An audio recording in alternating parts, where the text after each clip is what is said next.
you very much, Taylor, for agreeing to give a talk for our materials seminar today. Welcome, everybody.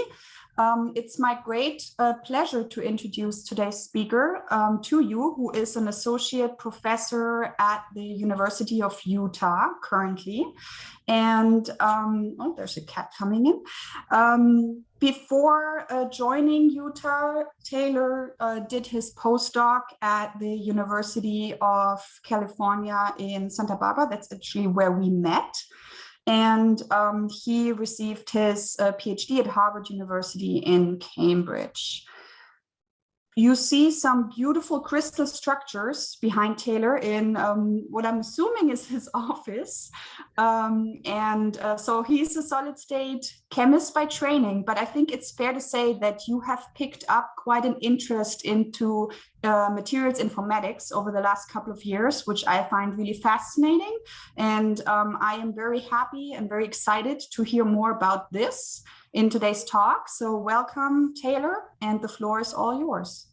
Okay, well, thank you so much. Great introduction. I appreciate it. I'm just so excited to be here, and I'm excited to tell you all about materials informatics. And if you think you've heard like the traditional sort of data science talk, I'm going to try and go beyond that. Like I've seen so many of these sort of funnels where we build a model where you pour all the materials in the top of the funnel and the model spits out the best ones. And you know, that's great, but today's talk is not that. Today's talk is going beyond that, right? What I'm interested lately is in generative models, things that can go beyond screening to do some interesting things. And we've got a couple cool case studies where we think that we've been able to achieve that, and I'm going to tell you about it. So, but before I get started, I do have to point out that I don't do any of this work. I have the pleasure and the privilege of talking about it, but it's these wonderful people in my group and these funding agencies that make all this work possible. So, big props to them, and you know, I'll try and call out the individuals by name who are actually doing the work where I can.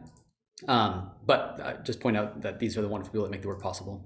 Okay, so let's dive into it. I like to start with this slide.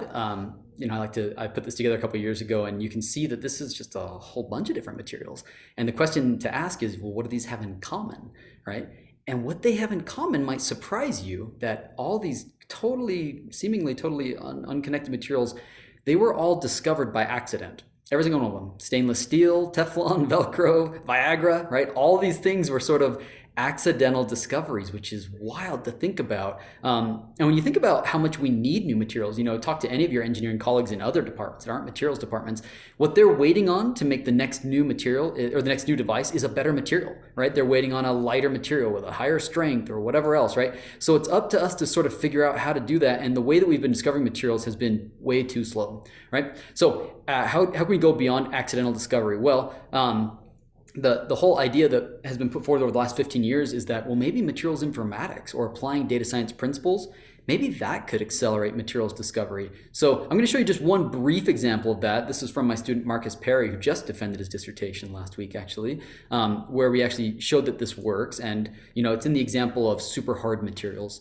Super hard materials, like the name suggests, right? These are materials that have a really high hardness value, meaning as you try to indent them or scrape them or locally plastically deform them, they just really are resistant to that. And they're useful for all sorts of things, for machining, right? As we move towards advanced manufacturing, one of the big things we're going to move towards is hard turning. If you're familiar with like a lathe, imagine a lathe where you could remove big amounts of material at a time. That's hard turning. That's a big objective from the Department of Energy because it's going to really increase our ability to manufacture materials more effectively. But it's going to require better materials, right? Right now, if you look at like this, you know, this is a giant boring machine of Elon Musk's, you know, underneath LA somewhere, it's drilling a hole for us, right?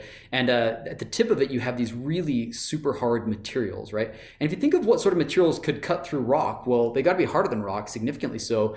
Well, diamond would be sort of the ultimate super hard material. Here you can see the gemstone quality on the left, and we're not going to use those for our cutting tools. And yet diamond itself is really great. Well, if you're not going to use gemstone quality, something that you could do is you could take a bunch of little tiny grains of, you know, useless diamond because they're so small and compact them together. Or maybe you could take graphite and actually convert it to diamond. And this was first done in about the 50s, right? This was actually the guy who did it. I like to point this out because he's from my hometown in Ogden, Utah, which I think is so slick, right? So this guy, Tracy Hall, went to work for General Electric, and he invented the belt press, which is just like a uniaxial press, like top and bottom, but he put a belt around it, and that allows to generate quite a bit of confining pressure. And he was the first person to discover how to make artificial diamond, basically these polycrystalline cutting inserts. And you know what he got for it? I love to point this out. He got $10 right? GE gives him $10, which, he was obviously annoyed because this is like a many billions of dollars of technology now. So what's he do? He actually leaves General Electric and goes to just 20 minutes down the road, Brigham Young University, kind of in between us and ASU, right? And there he invents a better version because GE owned the patent on the belt press. He invents the press that you see on the right-hand side next to the person, right? And that is a really impressive tool because that now allows you to achieve really extreme pressures and temperatures, like 2000 Celsius, 20 gigapascals are sort of routinely achieved in these things. But they're problematic because to achieve those pressures, there's only specific geometries that can do it. If you wanted to make something that wasn't sort of a hockey puck shaped, then you're kind of out of luck. If you want to make a complex shape, you can't, and it's very expensive. So the sort of holy grail for super hard materials would be to find something that could achieve super hard properties, but doesn't require this high pressure. High temperature is one thing, we can do that, but high pressure is really the challenge. So again, a traditional screening approach would say, great, let's use data science for this. You start by looking at your data sources. At the time that we did this, we looked at the Materials Project where they had, again, at the time it's gone up since then, but at the time they had about 5,000 materials where we knew the elastic tensor. Well, if you know the elastic tensor, you can calculate the hardness. So great, we've got data. A bunch of that's nonsense data, right? Just because you do DFT, you can sort of throw in any material you want, not even realistic ones. But if you sort of cross-list it against experimental materials, then you can get around 2,500 or so of those that look like real materials where we know the hardness, so we can train on them. Another thing you need to do in a machine learning model is to do feature development, right? You need to come up with a way to represent that material for the machine learning model. Machine learning models do linear algebra, meaning it needs to be a vector. But what we know these materials are as little strings, right? I say Al2O3 and you all know what that means, or at least you have some idea. It's an oxide, it's a ceramic, it's going to be hard, it's going to be a high melting, but the algorithm doesn't know any of that stuff. So we need to train it to know that information with domain knowledge, right? And there's different ways to do that. You can do it from the chemical formula or structure or both. In fact, you can just skip it. You can do a one-hot encoding if you have enough data. So I'm not going to talk about that in today's talk, but that is an important step. And then you need to, now that you have an input as a vector that represents your material, and you have these outputs, something related to hardness, now you need to be able to have some sort of tool that finds patterns in that data. And then you can exploit that pattern to build a model. And what sort of algorithm you use doesn't really matter. There's some that are slightly better than others. They have pros and cons in different ways, but it's all buzzwordy. Like if you look at the 80s, then random forests showed up. They actually discovered neural networks in the 80s, and they didn't do anything back then. They went through what's called the AI winter. And it wasn't later in the late 90s that deep learning neural networks really took off again. But there's support vector machines and, there's all these different things that you can use, and it doesn't really matter. They're all having the same job of finding patterns in your data. Once you are able to do that, now you can evaluate and predict your materials. So if you see on the right here, bottom right, you see sort of predicted versus actual, and every machine learning talk has to have one of these, right? Where you show the predicted versus the actual, and if it was perfect, all your data would be on a 45-degree line, and it's not. But look at where it is. If you look at the error, it's amazing how good these are. Their root mean square error of these predictions is about maybe 20 gigapascals, which is insane. If you took a domain expert, somebody who their whole life they'd spent working on these super hard materials, they would not be able to tell you the bulk modulus and shear modulus within 20 gigapascals, not even close. So maybe it's good enough to do something with it. So now that you've built a model, let's go ahead and use it. This is where it really starts to depart from traditional computational material science. In traditional computational material science, things like DFT or molecular dynamics could be used, and these things are really slow. They can be really limited by this. You couldn't look at 100,000 compounds there, but here we were able to look at 100,000 plus compounds, including stuff like ternaries or quaternaries or F-electron materials or disordered structures, stuff that like DFT would really struggle with, and we were able to do it incredibly quickly. The inference speed is essentially zero on these things. So that's pretty exciting. And what it ultimately gave us was this. So you see on the y-axis, you have your predicted shear modulus. On the x, you've got your predicted bulk modulus. And remember, technically all these things do have some error. Imagine drawing error bars of about 20 gigapascals on every one of these data points. But still, it's going to show us the general location of things. And where you'd expect to find super hard materials is in this top right quadrant. And sure enough, all of the known materials were there.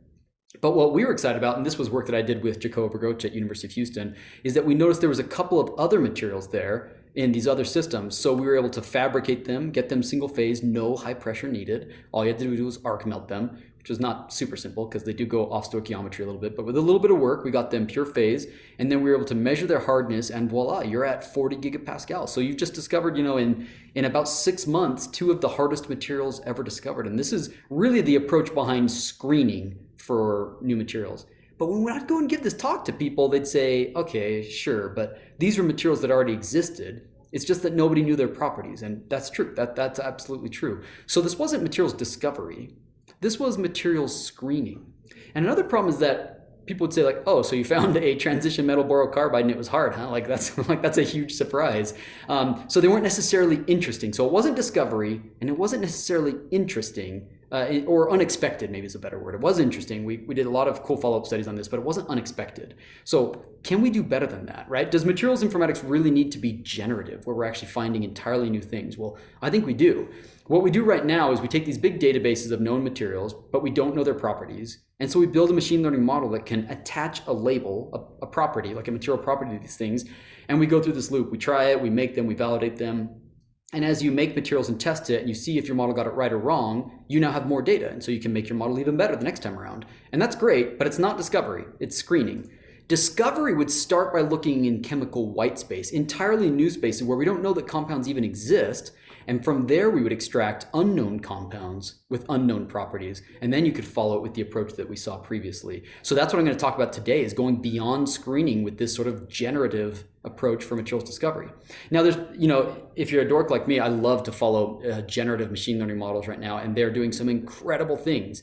The first thing I'm going to talk about today is using style transfer, or taking an approach that's at least inspired by style transfer and trying to use that for inverse design. So if you have a property you're interested in, an exact value of thermal conductivity, some maximization of electrical conductivity, whatever it is, maybe we can go inverse design and go back to the structure that would have those properties of interest. And we can do that maybe with style transfer. I can't help but jump over to this. Unless you've been hiding under a rock, maybe you've seen this on the internet, because this week it blew up. OpenAI they released what's called DALL-E 2. They had DALL-E before, which the idea behind these is you can provide a text prompt and it will produce an image that matches that. But it's not like doing what Google does. If you go in your Google search and you say like a picture of a blue flamingo, it will find one for you, but it'll find one from a bunch of known images, right? And all it's doing is a good query and retrieval system to find it. That's not what's happening here. This is generative. In real time, your machine learning model will produce exactly what you tell it to do. And if you haven't played around with this, go check it out. It's absolutely unreal. Check them out there on Instagram. You can just go to the website. In fact, I'll really quick jump over and show you it on their website. You can see how good it is. Like, how about a bowl of soup, and you want it as a planet in the universe in the style of a 1960s poster, and you can see what it spits out. All these things in the latent space are all like perfect descriptions of that. But you can do all sorts of other things. Like maybe you want it as digital art, a bowl of soup that is a portal to another dimension as digital art, and sure enough, it'll generate these things in real time that are just absolutely unreal. So, to answer the question, can machine learning actually generate something? I think that the answer should be a resounding, of course it can. And it's doing it in incredible ways right now. So why are we not harnessing this more for materials informatics, right? That's our challenge right now. So let me show you what we've done to sort of do that. First, style transfer. Style transfer is this idea where you can take an image that has content. Like on the left, you're seeing, Christina might have been here. This is in Tübingen, Germany, right? This is the Neckarfront. It's a beautiful sort of place along a river there. Well, what if you wanted to take that image and take the content, but apply a specific style, like Edvard Munch's Der Schrei, right? So if you take the style of that image and apply it to the content of that, we call that style transfer. And style transfer, again, it relies on what are called convolutional neural networks. And in today's talk, if you don't know what those are, I'm not gonna have time to explain it, but I'll just say they're a powerful tool that's come out of the machine learning field, data science field. And what makes them so powerful is that they learn how to extract things like textures and content separately through different operations. So then what you can do is you can figure out, well, if I train a bunch of images on a certain style, and then I run white noise through that neural network, I can extract the style. And you can also do the same thing with content. So now if you have an image where you want to preserve the content, meaning the things in that picture, but you want to add to them the style, it's simply a minimization between the style and your input and the content in your input. And using that, you can come up with really cool examples of style transfer. Well, we wanted to try this out, but for materials. It's at least taking some of the ideas here. Now, the problem is that it's not exactly style transfer, but here's what we did. if you look at, you could use this on a bunch of different algorithms. We wanted to do it with one of our recent algorithms, CrabNet, because it's killer. It's doing really well. And so we wanted to use it. You can read all about it. I've got the paper there for you. But essentially, it takes an input vector that represents your element, right? Now, you could break that up into different parts. You could have part of the vector be describing the elements, like the atomic numbers of the different elements. And then you could have a different vector, like the fraction vector, which tells you how much of those different elements are present, right? So the idea behind style transfer is you could say maybe the element vector represents the content. We want to preserve the elements there, but we want to apply the style, the fraction vector, to maximize or minimize or do something with an objective loss function. So to do this, we take this element vector. Because this is a transformer model, it has to go through a query key and a value system, and we achieve that by creating an element derived matrix. If you want to learn about it, check out our paper. But essentially, this is just a way to featureize your material. You run it through your neural network, which in this case includes an attention block, and ultimately this neural network comes out to a single point, which is our prediction of a property. What makes this style transfer inspired is we then tie this back with a loss function that ties the output of this model to the input fractional vector. So in real time, these now become tunable, okay? Skip that for a moment. So because you have a loss function that takes this output and then you make these now tunable, but you've frozen the rest of your model, then you can essentially tune the input. So you're changing the input. You're generating new fractional compositions of some mixture of elements that will now maximize or minimize some sort of property. In math, it would look like this. You have your fractional vector, which I just showed you. This is just a one-dimensional, a 1 by, say, 100 vector representing your formula. You pass this through the element derived matrix to now featureize your composition. That's part of the attention block. And then you use this featureized material to predict properties. So y hat and z hat, these might be material properties like bulk modulus or whatever, density, whatever you want them to be. They're going to be functions of your feature vector that's been featureized, right? But what's slick here is that then you can say, all right, our loss function takes an incoming fractional vector, right? And when it makes its prediction, we're going to see how far off that is from not infinity, but a large number and your desired number. So in this case, we would be trying to maximize y hat and z hat. So you're trying to get the highest thermal conductivity and the highest density or whatever else. But you could also make them minimized. And what's slick is that you can add these alpha and beta terms. So you can make it, if low density would be nice, but it's not the most critical thing. Maybe the most critical is high strength. Well, then you could change the values of these alpha and beta terms. But this is going to allow us to now tune our input to match this custom loss function that we've created. So does it work? Yeah, it does actually work. If you look at here, you see a couple figures on the left. You see the loss. So think of loss like how good your model is. You want to minimize the loss. That's like your error, right? So over time, as you train it, meaning epochs, as you're training these things over and over, there's this loss is going down and then it really figures it out and it drops and you've really improved your model. But at the same time, it's done so by increasing our bulk modulus. By tuning the composition, all of a sudden it figured out how to find a higher bulk modulus material. In terms of what's happening to that input vector, you can see it visualized on the right. This is showing you, we said, hey, start with the system, titanium, cadmium, and carbon, and figure out what's the best way to maximize bulk modulus by tuning the ratio of these elements. And you see that at first, it's not totally sure if it needs cadmium, so it gets rid of it a little bit more, and it's improving its properties. It tries to add a little bit, doesn't like that. It switches the ratio of these things a little bit, and all of a sudden you've got a high bulk modulus material. And what's slick about this is, I showed you with one example, bulk modulus, but you could make it multi-component, right? You could optimize against several objectives. So if you want to both minimize decomposition energy, but maximize bulk modulus, here you see it doing that. What's interesting is that when it does, you can see in terms of the change in the elemental composition, it first thinks maybe I should add some calcium. And through gradient descent, you see that it slowly learns like, nope, that wasn't great. Let's actually turn the calcium off. And it actually instead turns on some of these other ones and approaches a normal ratio that you'd expect there, which is intuitively sort of making sense here. So pretty slick. You can actually give it a bunch of different elements, right? Like here we gave it 10 different elements, and you can see where it learns to turn a bunch of these things off and just preserve the ones that might be interesting. So this is a sort of gradient descent approach where we're taking the ideas of style transfer and we're using them here for materials discovery. But it does have some problems. One problem it has is that gradient descent, which is amazing, is also limited. Gradient descent basically says in terms of some sort of objective loss function, we're going to try and minimize it. But as we minimize it, that's moving down the loss sort of surface. But what if you reach this local minima?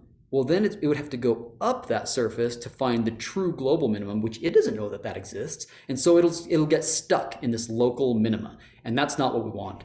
Instead, you could rely on what is called black box optimization, which basically says start with a bunch of different solutions and see if any of them kind of find it, but it's not following gradient descent in this approach. And there's lots of different types of black box optimization. One that I'm going to talk about now is a genetic algorithm. So let's imagine a scenario where we're trying to do a multi-objective prediction, where we're trying to maximize electrical conductivity but minimize decomposition energy. So you want a stable material that is a high electrical conductor.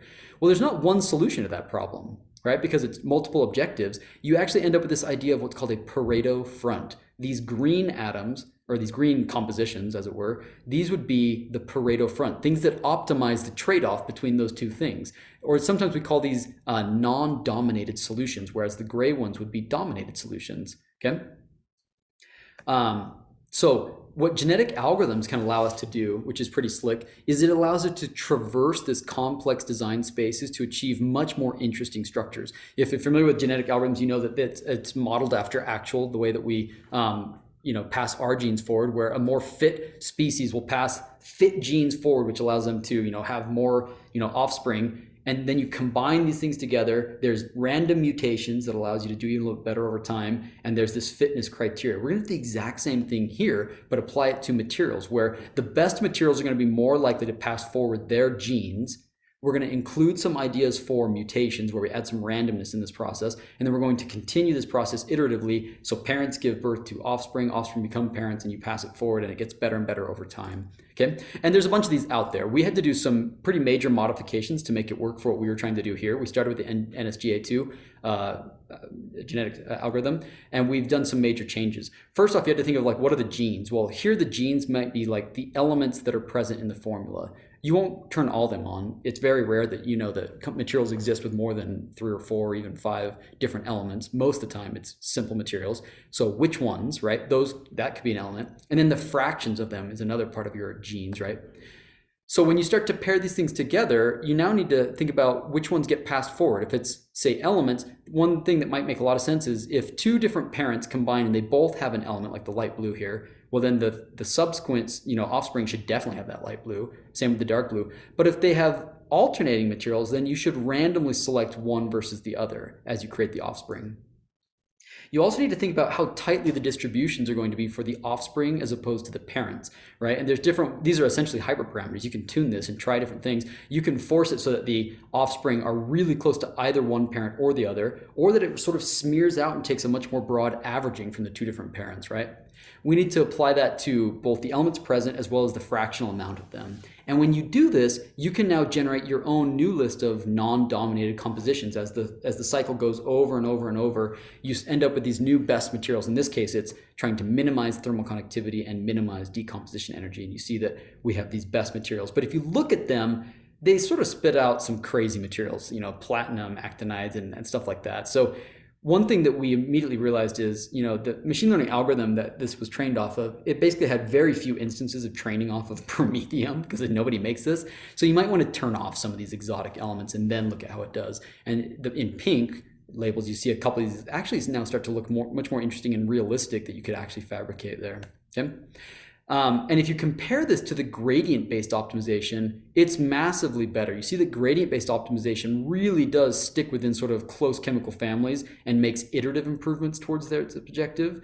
But genetic algorithms are able to explore much more efficiently. You can see it more clearly in this example. This one, you're seeing that we're looking at thermal conductivity, trying to minimize that, while maximize electron mobility. Maybe for a thermoelectric you'd want this. And the gradient-based approaches really get stuck within a family of materials and they're not able to explore very efficiently.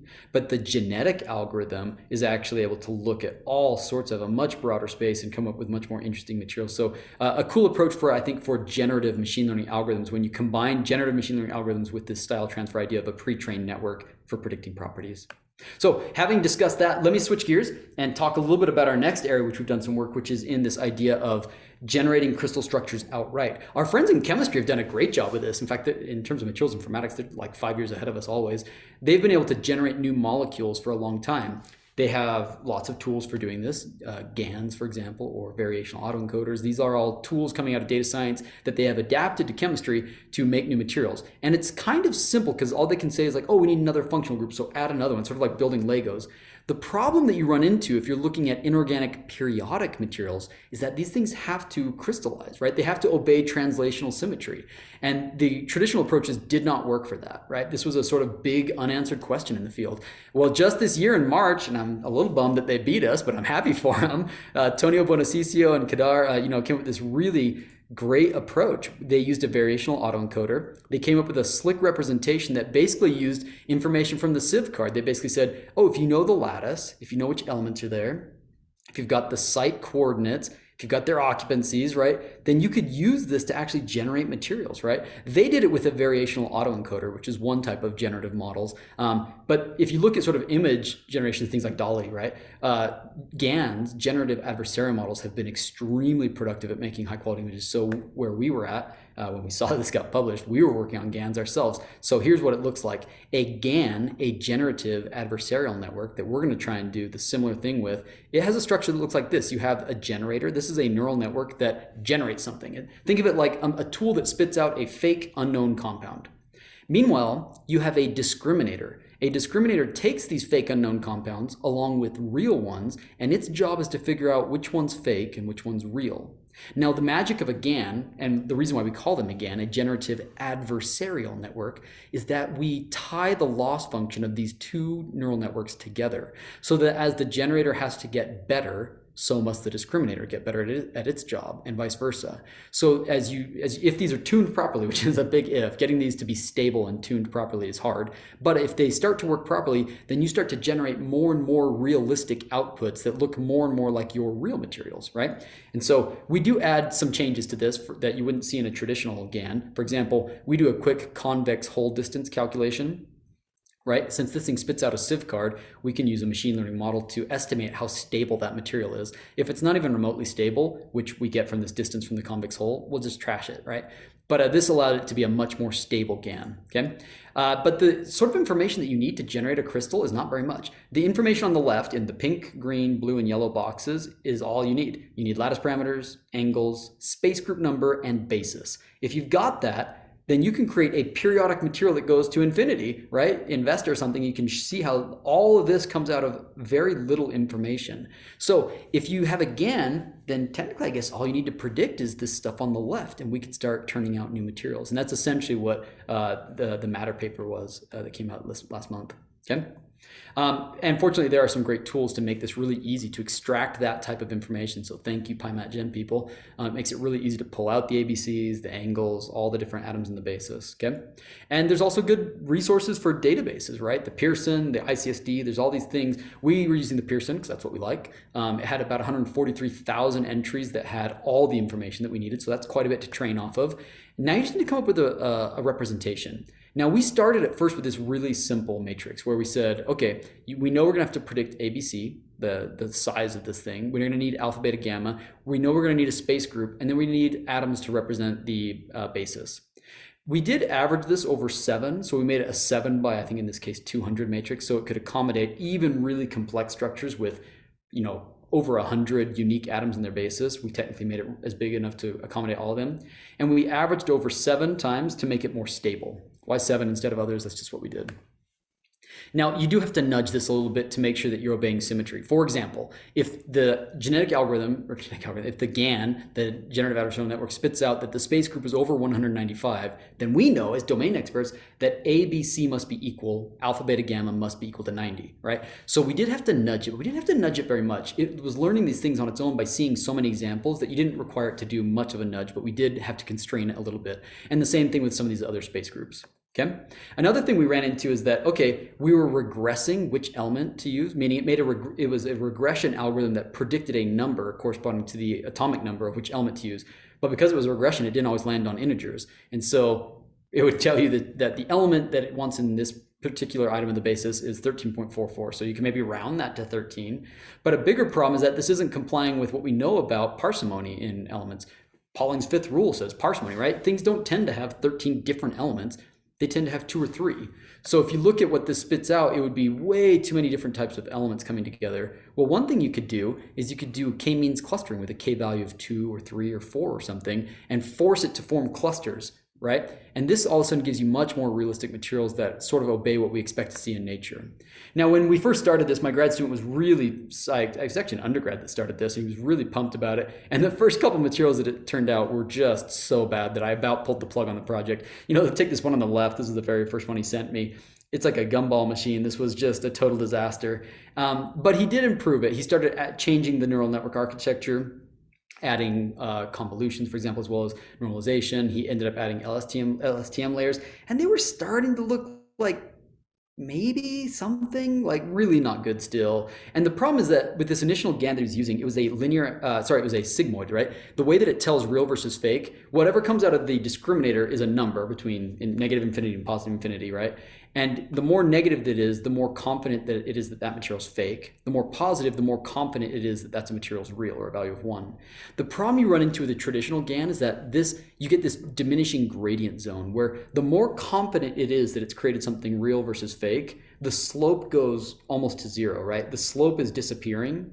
And we need that slope. The slope is what that is what allows you to do back propagation to make your model get better. So the example I like to give is like, imagine you were running a marathon, but as you get closer to mile 26 or whatever it is, you start moving slower and slower and slower. And so even as we started to see some interesting things, it started doing worse and worse. Well, fortunately, there's other different types of GANs out there. There's a Wasserstein GAN. A Wasserstein GAN uses the so-called Earth mover's distance in making the comparison. And one of the benefits of this is that it's a linear function at the end. So no matter what it's spitting out, it starts to make real looking, it gives good actionable information to the generator to make more, realistic looking materials. And with this, we were able to make things that were looking better, still not amazing. And one of the real problems that we were running into is that the GAN that we were using, all it was doing was telling us a basis.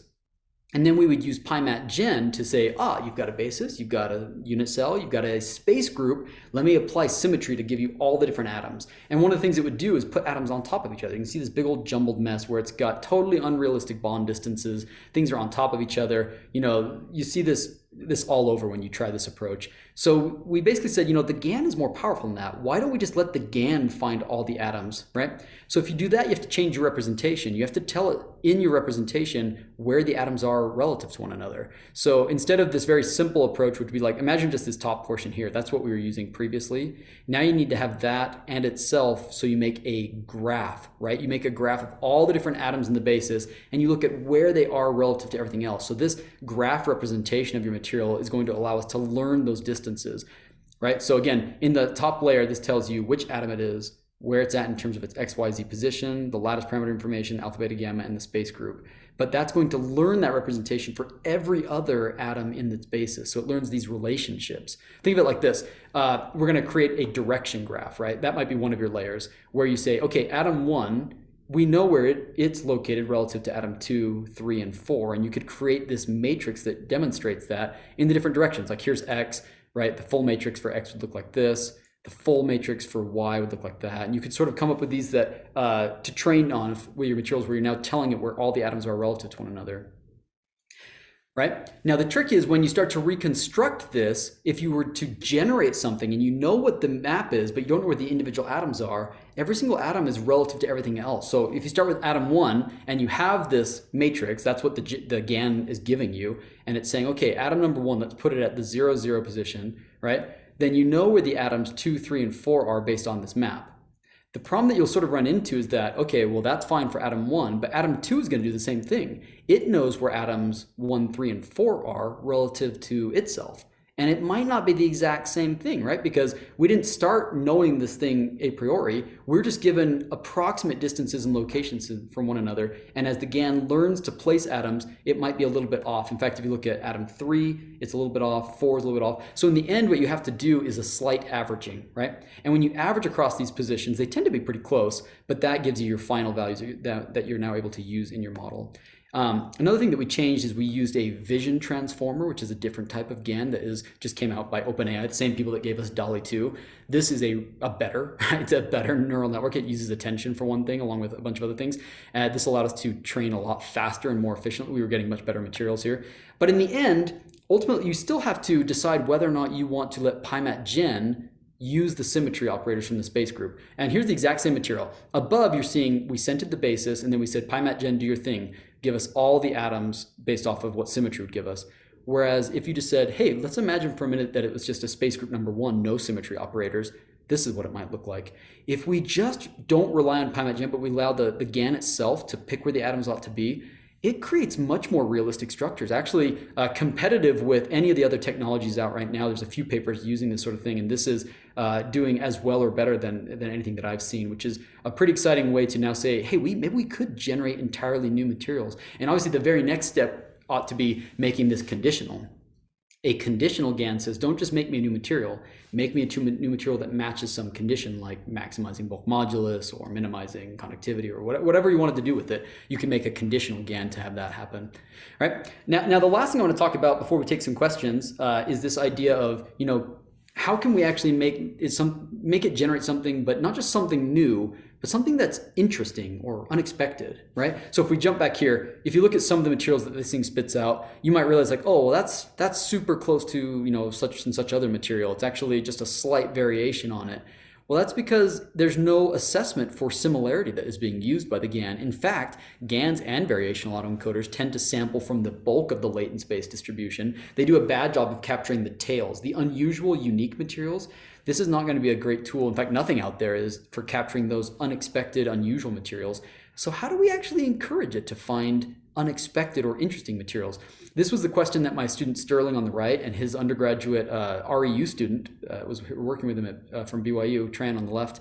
They tried to address this question saying, okay, let's use generative models, but let's use them to try and make sure that what we find is new and interesting. So how do you do that? My student Sterling loves to start with this example, so I'll show it. He shows this picture of this cop, and the cop says to the guy looking on the ground, he's like, hey, is this where you lost your wallet? And he's like, oh, no, I lost it in the park, but this is where the light is. I think that material scientists are guilty of this far too often. The types of materials that we end up looking for are really similar to the materials that are out there because that's sort of the safe bet. If somebody made it before, first off, you know how to make it, you know it can be made, you know it's got properties that are probably pretty close, but that doesn't mean that that's where we're going to find the next new amazing material with whatever properties you need them to have. That might be out there in sort of unknown space. And so we need a tool that allows us to sort of shine the light into these interesting other spaces, right? So we are working on that. One way to do that is with a new algorithm that we developed called the Discover algorithm, right? More about it in a moment. First off, we know that almost all these machine learning models start in materials informatics, start with a representation of the formula and some sort of target. So the formula might get turned into a feature vector in different ways. But what we have now done that's different than what's been done before is we learned from a group in the University of Liverpool, where I'm going to be over the next year for my sabbatical, that they built this really great tool called the element movers distance. The element movers distance, maybe I can show it here with a quick drawing. Like if you look at two distributions, right, you've got this distribution and you've got this distribution. The element movers or the earth movers distance algorithm, what it would say is like, how similar are those two things to one another? Well, in one way, they're similar because if you tried to make one look like the other, if you tried to shovel the pile on the right over until it looked like the pile on the left, the region that I've just drawn in with color, that portion wouldn't need to move. Hence, they call this the earth movers distance, right? Because part of this is already overlapping. Well, Matt Rosinski's group at University of Liverpool said, hey, we could take the same algorithm, but we could do it with the chemical composition-based feature vector. We could say, how different does, lanthanum titanate or whatever need to be to turn and look like lithium sulfur oxide, whatever it is, right? How much change would have to happen to that feature vector? And if you do that, you can quantify the amount of change as, a quantity that tells you something about chemical similarity. Well, this is really powerful. Using this chemical similarity, you can create these giant matrices of how similar or dissimilar different elements or compounds are from one another. Why is that important? It's important because as we look at new materials, we don't want to look at just known materials, and this allows us with this sort of similarity matrix to create what are called dense map embeddings. Dense map embeddings, and any embedding is when you take something high dimensional, like you have this 100 unit long vector that represents your material. If we want to embed that down into, say, 2 dimensions so we can visualize it, how do you do that, right? And then dense map goes further and it says, oh, let's make an embedding that is density aware. So things that are dense, we can see, like in this sort of heat map, you see the big bright yellow regions. These are regions where there's a bunch of compounds that have been embedded in sort of the same locations. So if this was a material science problem, let's say you're looking at like a steel, right? Maybe this would be like a sort of range of compositions that are really common. Maybe these are like your stainless steels, and these are like your high carbon steels or whatever else, right? These are sort of, it shows you these density aware embeddings. Well, we can use that, especially because we can then add clustering. You can say, well, let's find out how many clusters are present in that dense map space. You do that with something like HDB scan, to then say, here's really the 24 families of materials that are the most common that people look at. So if you, at a very naive approach, you could say, if I want to find something new, let's ignore those first 24 families and try and find something that isn't a member of them. But you can do even better.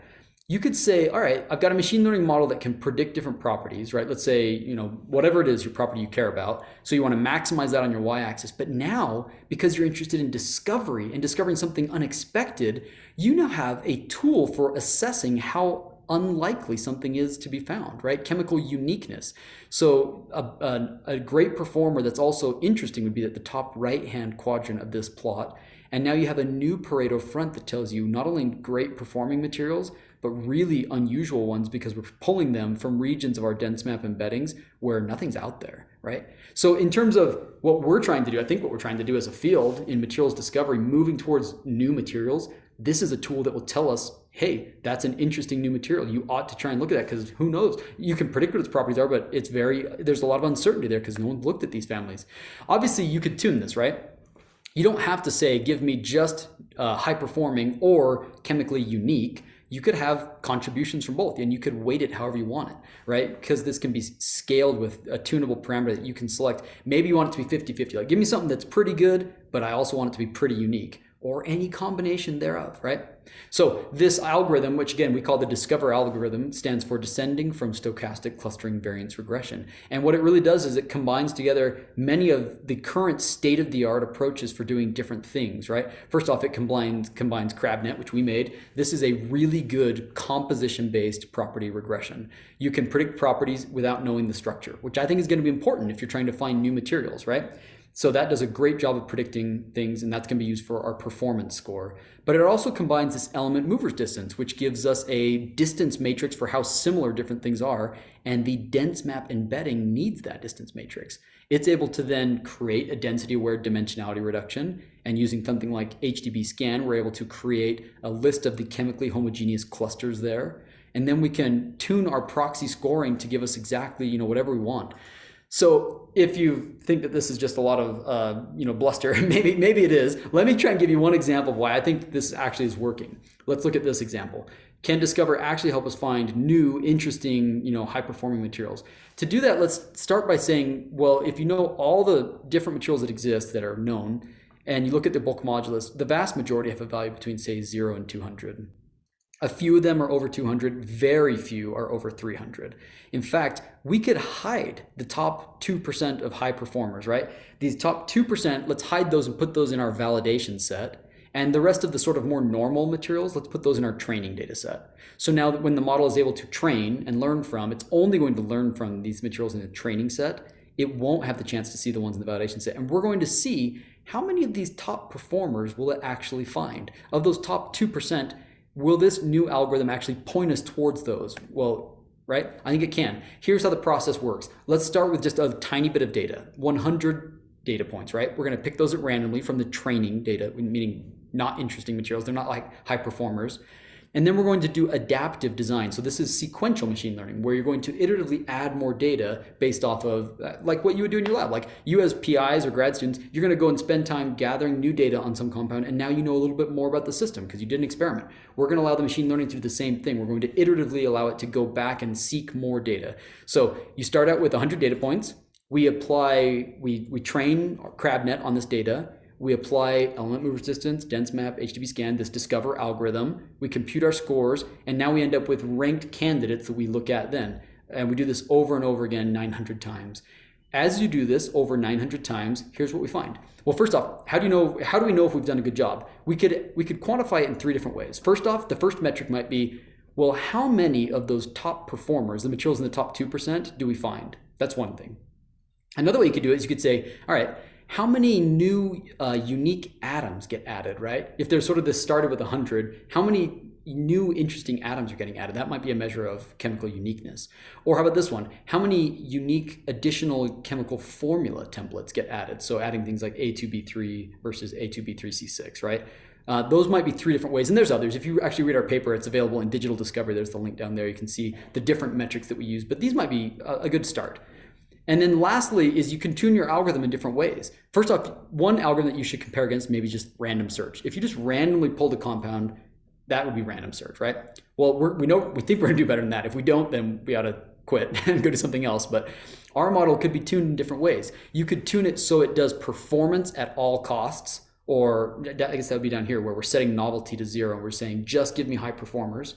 You could tune it to interesting materials at all costs, like that would be the novelty adaptive design, or you could maybe have a 50-50 or whatever else, right? So these are the 4 different models that I'm going to show you, and here's what we see. So I'll walk you through this. There's a lot here.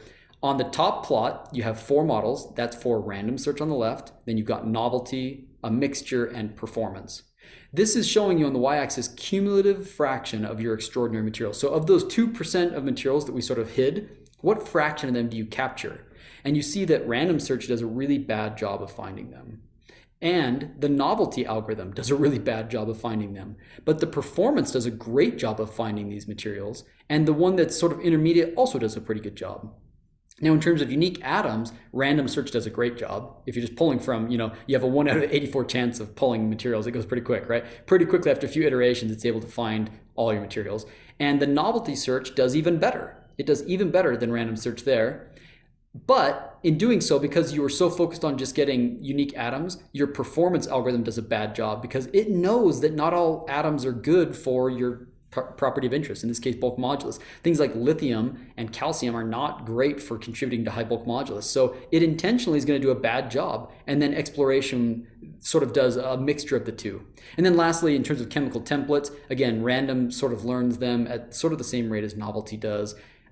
Performance does not learn them because not all chemical templates are good, and this exploration does a little bit of both.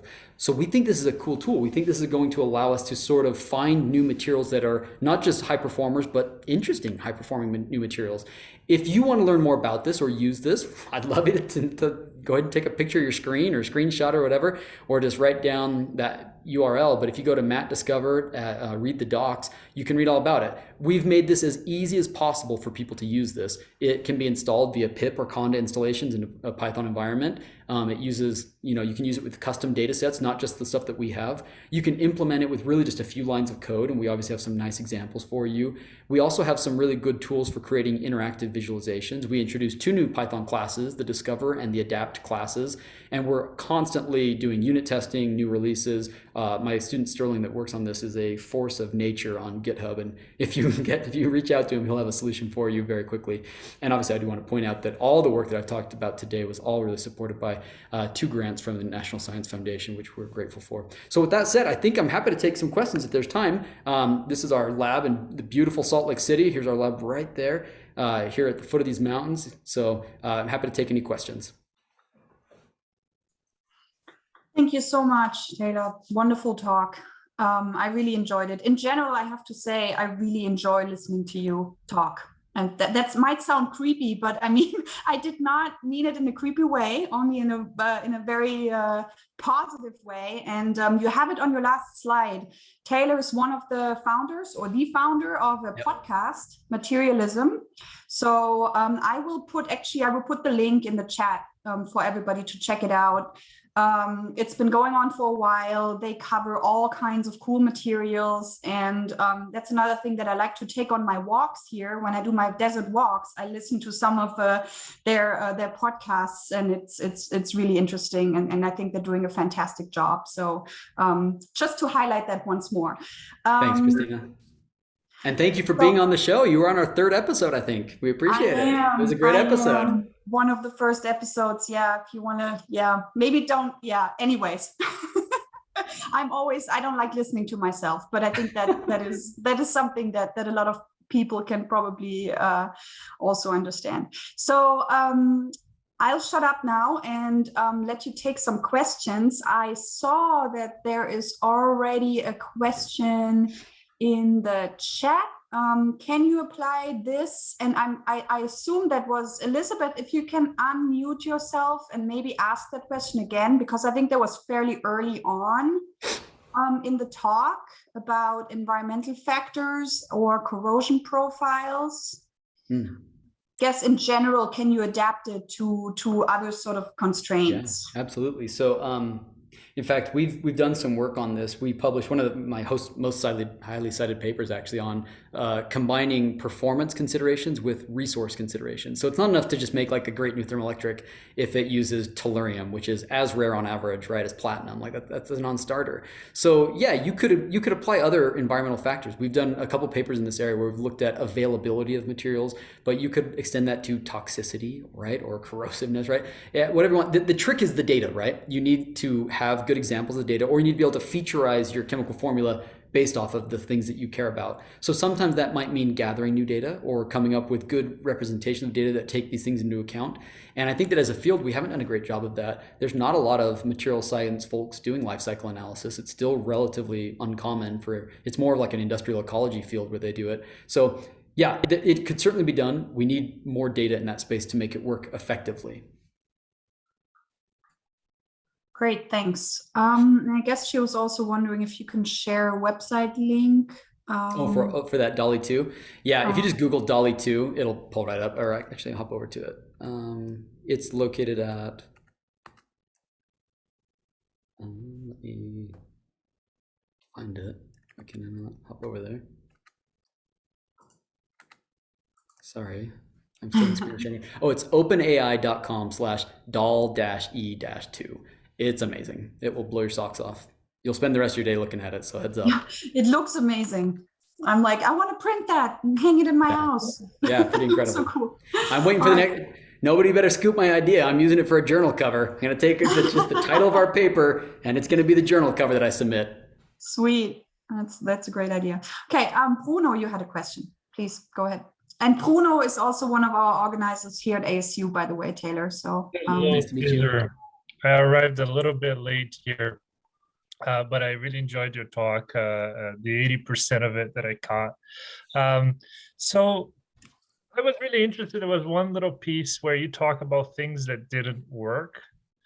I was wondering, and this is more of a generic question, but how many good lessons have you had on things that don't work, that cannot be predicted, or that you really wished it was? Or could you expand a little bit on those stories? I think there's equally learning lessons from them.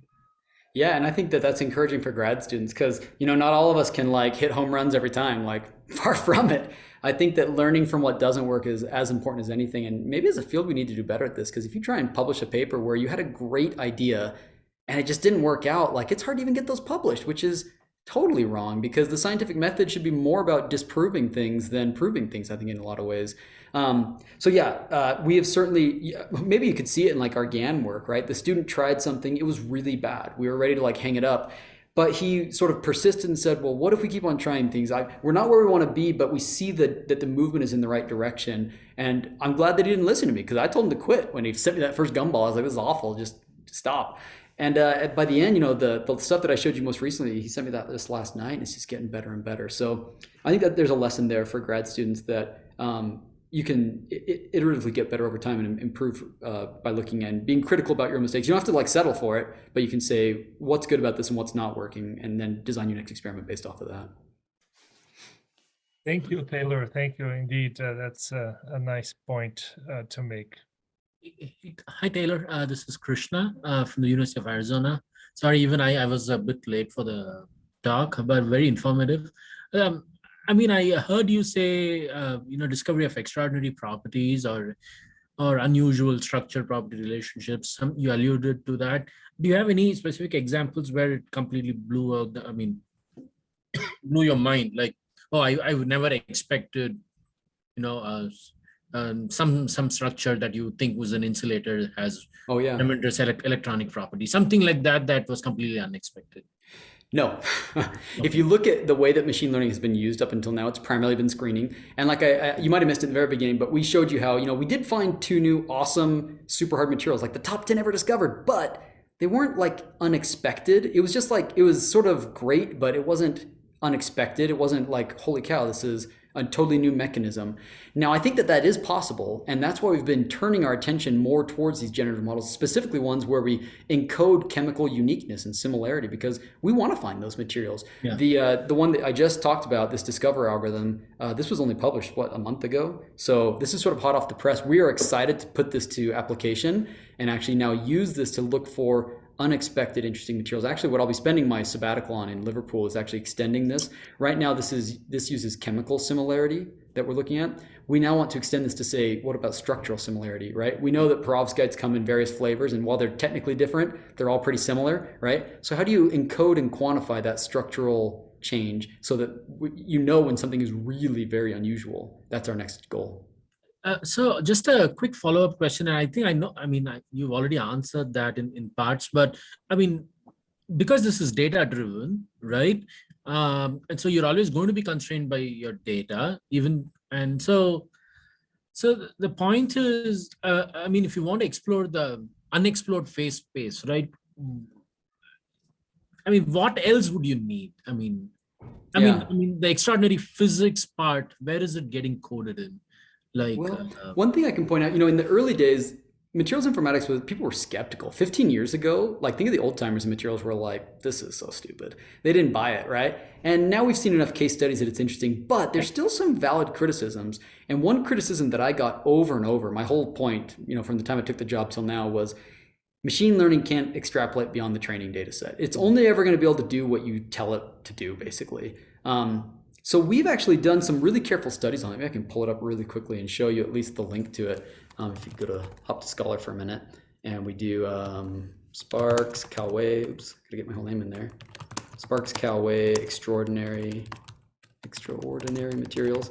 We actually tried to address this directly. Can machine learning find extraordinary materials? Where we did a really thoughtful experiment where we tried a bunch of different models and asked, can it ever extrapolate? And by extrapolate, we did that, a lot of definitions. We said, can it find chemistries that you've never looked at? Like if you never let it see tungsten as a compound that it trains on, will it learn tungsten materials? How about the bounds? Can it find the top or the highest or the lowest, the tails? Can it find things if it never saw that space group? We tried all of that stuff, and pretty convincingly it can, but some of the findings here that were surprising to us is that, first off, linear simple models do better at extrapolation, right? That was surprising. Classification, treating it as a classification, instead of trying to regress to the property, if you ask what's the probability of it being extraordinary or ordinary, it does better, right? Some of these really non-intuitive things came out as a result of this study. So I think that was proof that it's possible, right? This tells me that we're not wasting our time here. We just need to be more systematic about taking the risk to look in these areas. Yeah, cool. Thanks, Taylor. And very quickly,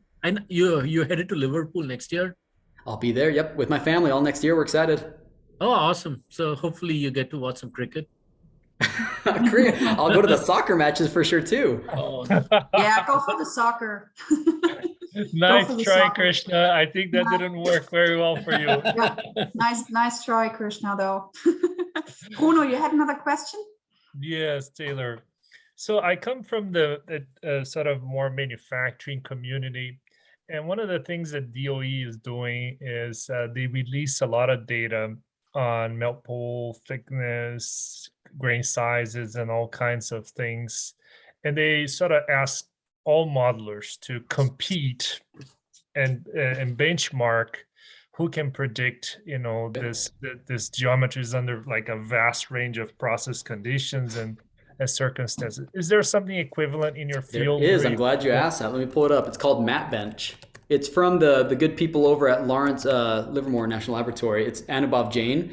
It's mapbench.materials project. This is great because for the longest time, people were saying hey, we've got the best new algorithm, but they weren't testing on the same data set. And so it was totally kind of apples to orange comparison. Now there is this leaderboard and it's cool. You can see CrabNet, our material, actually is competitive and winning in some categories, even though CrabNet only uses composition It doesn't have structure. All these other models have structure plus composition, which is crazy, but it's cool. Yeah, so there is something like this. It still needs to be expanded. It doesn't have images, and a lot of materials informatics is using images now. Like if you have a SEM image, can you extract defects or sizes or things like that, right? There are not good data sets for that. But the great thing is that you can email Anubhav. Just email this guy and say, hey, we want to add something to this. We've got them to add a couple of these data sets that are here being tested on, or data sets that we've provided to them. They're pretty responsive. I like this. This is great. A great response to the question. Wow, this is very impressive. Any other questions? I thought there was a hand raised. Thanks, Krishna. Bye. Great meeting you, Taylor. Bye. Pleasure Bye, to Bruno. meet you. I saw a hand raised, but I don't remember who it was. So if somebody feels, there you go. I had a question. Yes, please. Thank you for the great talk. I was just wondering that whatever trends or properties you discover computationally, how much of it can be like translated into experimental stuff? Like we spoke about finding a new hard materials, but how would we know how to like synthesize it if no one has done it before, or if it would be feasible to have that material experimentally? Well, I think that's a great question, and it's the reason why machine learning robots are not going to take over our jobs, right? Really, the coolest thing happening with materials informatics is when you combine the algorithm that gives you ranked predictions of interesting materials with the domain expertise of folks like Christina and Bruno and everyone else who might actually make these things and know how to actually go after them. Because ultimately, there have been some approaches to make machine learning help us make materials better. Like Elsa Olivetti at MIT is doing some really slick work where she's mining the literature for actually synthesis recipes. So she's pulling out calcination times and temperatures and stuff like that. So that then you could then say, if I wanted to make this, it would probably give you a better starting point than starting with nothing, but it's not done yet. It's not even close. Like that is still a non-mature field. So it'll be interesting to see what happens in that field over time. But right now, there's a lot. We still need domain experts to help us go about experimentally validating these things. Mm-hmm. So you mean there's kind of a gap between computation and experimental? Definitely. Yeah, there's still definitely a gap, and maybe machine learning will help bridge that. And maybe it'll be from mining literature where people have reported it, or maybe it'll be something totally new.